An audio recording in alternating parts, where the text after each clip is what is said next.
Hi and welcome to another SwiftUI tutorial.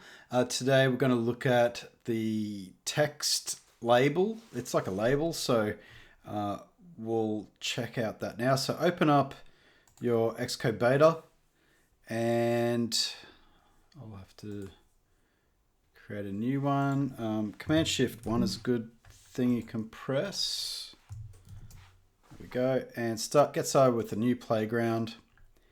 And make it a single view. I'm a bit wary about updating to 10.15. I really want to, but I've got recording equipment and I have to make sure that I'm finished with my projects. Otherwise, I'm going to be extremely sad if I can't use it. So let's call it like label, I guess. And this is how easy it is to make a label now that will be available to all of your apps that you create. It'll be, universal to all of your apps. So what we've got to do is I'm going to do this in Playground. I got help from a guy. I saw him do it and it was awesome. I forget his name. Sorry. I'll try and remember that. But what you do is I got rid of all that code in the middle there. And yep, we want those. Let's import SwiftUI. Maybe it'll bring it up. Yep, it does. Good. And then in here, we're going to change this live view to UI hosting controller. So we do that. And then in here, we set it to root view.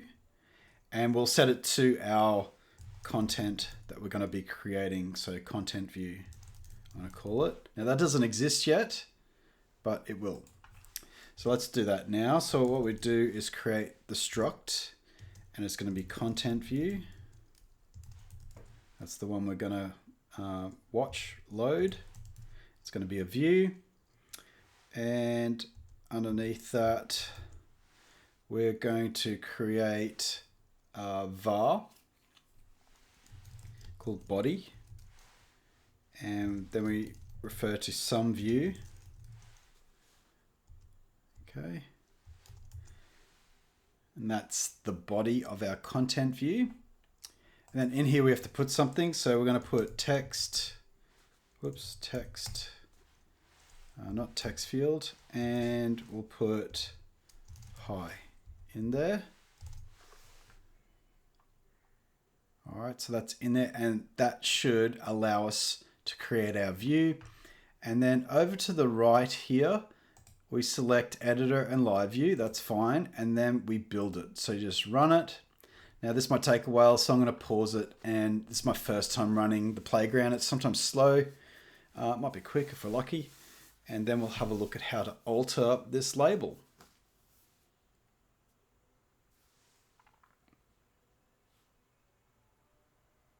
Actually, that didn't take long at all. So there it is.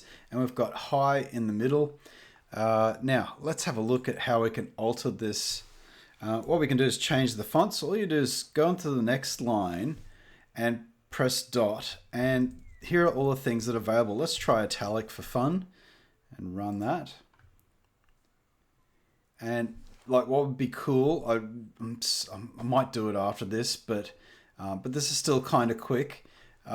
Is it does it all pretty much in real time as you change it. And you can actually command click on things. So like I could command click on this text and you can change everything and it'll change it in here as well in the view, which is really cool. So now we've got an italics high. That's great. We can change the color of the text. So let's try that. And I'm going to say purple. There we go. And let's build that.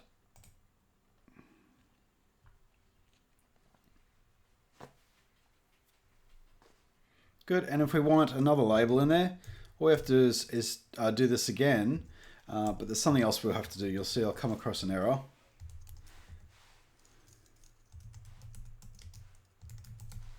There we go. Hi, Swift fans. So let's see if this works. I reckon we're going to get an error. Yep, we do. It declares an opaque return type, but has no return. All right. So there's something wrong with it because there's two text fields in there. So what we have to do is put them into a container. And what we're going to do is put them into a VStack. There we go. And then I'm going to put that underneath there. And now they're in a stack, a vertical stack. That's what that stands for. And I'll run that one. And they should be underneath each other.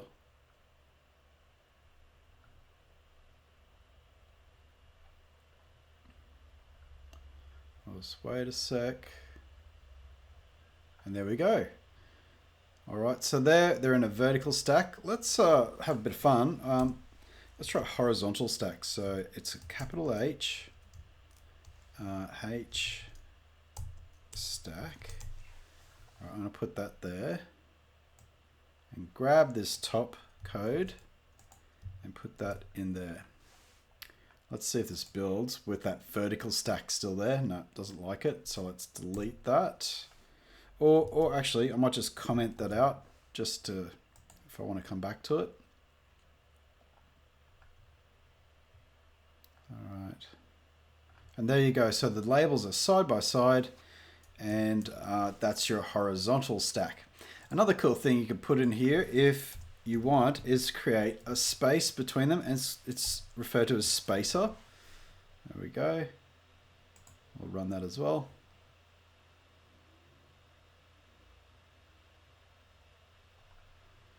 And as you can see, they're right on the edge. So what you do at the end of the horizontal stack is you just type padding, and that'll give padding to the things that are in your view.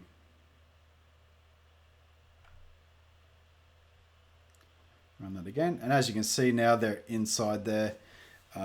You might even want to, what you could do, let's try this. I'm going to try putting a spacer here after the last text field and see what this makes it look like.